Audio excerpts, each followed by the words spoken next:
আপনার শিশুর ডায়রিয়া, আপনার শিশুর কলেরা, আপনার শিশুর পেটের পীড়া, আপনার শিশু বমি করতেছে, আপনি ভুল পদ্ধতিতে ওরাল স্যালাইন খাওয়াইতেছেন।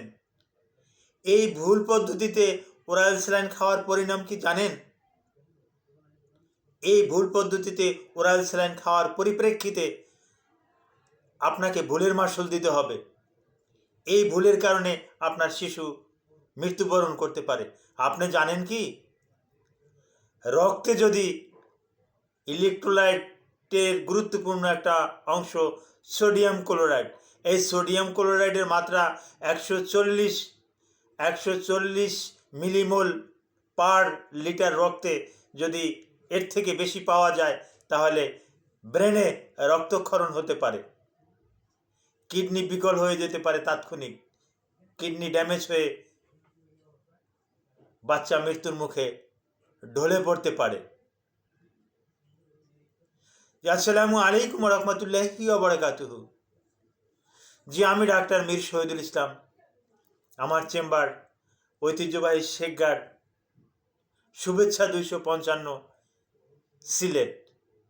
একটু কষ্ট করে যদি আপনি গুগলে ডাক্তার মীর শহীদুল ইসলাম লিখে সার্চ দেন, অনায়াসে আপনি আমার যাবতীয় তথ্যাদি তথা এলাকার লোকেশন, আমার লোকেশনও ট্র্যাক করে আপনি আমার চেম্বার পর্যন্ত চলে আসতে পারবেন।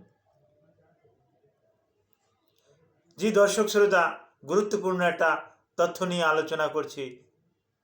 ভিডিওটা না টেনে পুরো ভিডিওটা দেখলে এই তথ্য সম্পর্কে আপনিও বিস্তারিত অবগত হতে পারবেন এবং অন্যদের মাঝে শেয়ার করে দিতে পারবেন।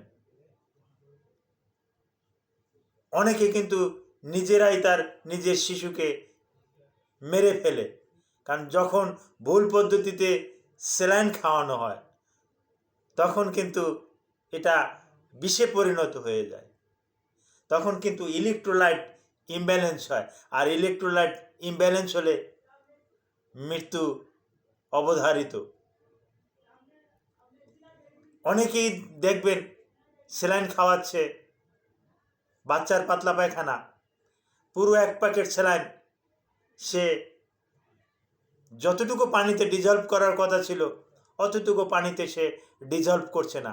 ডিজলভ মানে গুলা, যেভাবে তরলের ভিতরে গোলার কথা, অর্থাৎ 1 লিটার বা আধা লিটার পানিতে প্রতি 1 প্যাকেট স্যালাইন গুলতে হবে। আধা litre, that means 500 ml, 500 ml। কিন্তু ওখানে ওই না করে কি করছে, সে ধারণা যে আমার শিশুটাকে একটু ঘন করে খাওয়াই তাহলে একটু ভালো ফল পাবো। এই ঘন করতে গিয়ে সে শিশুটাকে বিষ খাইয়ে ফেললো, অর্থাৎ তার ব্লাডে সোডিয়ামের পরিমাণটা বৃদ্ধি করে দিল। আর এই সোডিয়ামই কিডনিটাকে ধ্বংস করবে, ব্রেনটাকে ধ্বংস করবে, ব্রেনে রক্তক্ষরণ হবে, তাৎক্ষণিকভাবে শিশুটা মারা যাবে। কিভাবে ঘন করে? চামচে প্রথম স্যালাইনের প্যাকেটটা কেটে ওখান থেকে চা চামচে পুরো 1 চামচের কাছাকাছি সে ওই গ্যানিউলসটা ঢেলে নিল, স্যালাইন ঢেলে নিল। এরপর ওর উপরে অল্প একটু পানি দিয়ে শিশুর মুখে দিয়ে খাইয়ে দিল। আপনি জানেন লবণ একটা হাইজ্যাকার, সোডিয়াম ক্লোরাইড একটা হাইজ্যাকার। ওরাল স্যালাইনের ভিতরে সোডিয়াম ক্লোরাইড বিদ্যমান। লবণ হাইজ্যাকার মানে লবণ আপনি এখানে রেখে দেন, শীতের দিন বাতাসে কোনো আর্দ্রতা নাই, জলীয় বাষ্প নাই, তারপরেও এখান থেকে দেখবেন ওই বাতাসে যা আছে ওখান থেকে কিন্তু সে পানি টেনে নেবে। এখানে একটু লবণ রেখে দেন, 1 ঘন্টা পরে সে দেখবেন যে লবণের সাথে আরও অনেক পানি যোগ হয়ে গেছে। লবণ তো আর লবণ নাই, রেখে গেলাম লবণ, এসে দেখি পানি। তার মানে লবণ এতটা শোষণকারী, এতটা পানি শোষণকারী যে পানি শোষণ করে নেয়। তো শরীরেও যখন যায়, ওই শরীরে গিয়েও কিন্তু ওর কাজই হলো পানি শোষণ করা। তো শরীর, ডায়রিয়া রুগী তো এমনি ডিহাইড্রেশনে থাকে, পেটের অসুখের রুগী তো এমনি ডিহাইড্রেশনে থাকে। তখন যদি সে অতিরিক্ত লবণ নিয়ে নেয়, তখন তো ওই লবণের কাজ হলো পানি নাই তার থেকেও সে পানি নিংড়িয়ে নেবে, অর্থাৎ আপনার শরীর থেকে সব কিছু সে নিংড়ে নেবে, যার পরিপ্রেক্ষিতে আপনি অতি দ্রুত মৃত্যুর কোলে ঢলে পড়বেন। খাওয়ার স্যালাইন খাওয়ার সঠিক নিয়মটা কি? সঠিক নিয়মটা বলছি, প্রতি প্যাকেট খাওয়ার স্যালাইন গায়ে লেখা আছে, হয়তো কোনোটা লেখা আছে 1 লিটার পানিতে গোলাবেন, তো বেশিরভাগই আধা লিটার পানিতে গোলানোর কথাটা বলা আছে। এরকমেরই বিভিন্ন ফার্মাসিউটিক্যাল কোম্পানিগুলো কিন্তু এই হিসাব করেই কিন্তু তৈরি করে যে আধা লিটার বা 500 ml পানির ভিতরে একটা স্যালাইন তৈরি করতে হবে। ঠিক আধা লিটার পানিতেই আপনি স্যালাইনটাকে দিয়ে গ্র্যানিউলসটা গুঁড়োটা দিয়ে আপনি একটা নারণ কাঠি বা চামচ দিয়ে ভালো করে নেড়ে নিলেন, বাস ওর একটা পুরো একটা দ্রবণ হয়ে গেল, একটা সলিউশন হয়ে গেল। ওটা আপনি খাওয়াবেন। কতটুকু খাওয়াবেন? একটা বাচ্চার যত কেজি ওজন তত তত চা চামচ খাওয়াবেন। একটা বাচ্চার 10 কেজি ওজন, ওরে ওই 10 চা চামচ, 10 চা চামচে 50 ml হয়, 50 ml খাওয়াই দিন। তারপর বাচ্চার বয়স 2 বছরের অধিক, ওকে 100 ml দিয়ে দিলেন। বাচ্চার বয়স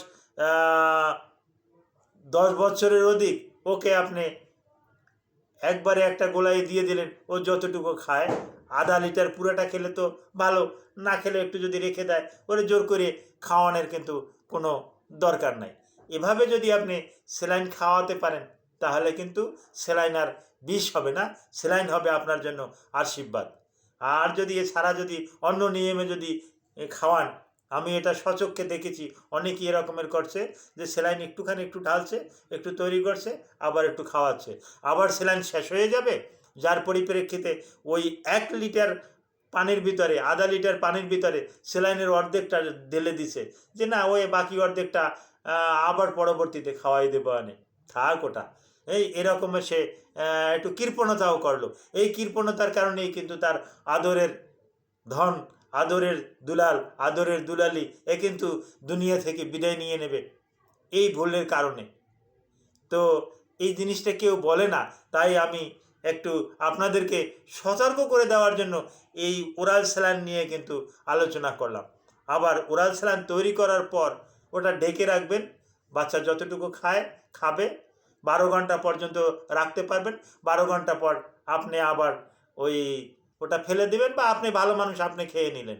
কিন্তু অনেক সময় বলা হয় যে খাওয়ার স্যালাইন গরম করে খাওয়ানো যাবে, তবে ওয়ার্ল্ড হেলথ অর্গানাইজেশন বলতেছে না, খাওয়ার স্যালাইন গরম করে না খাওয়াটাই উত্তম।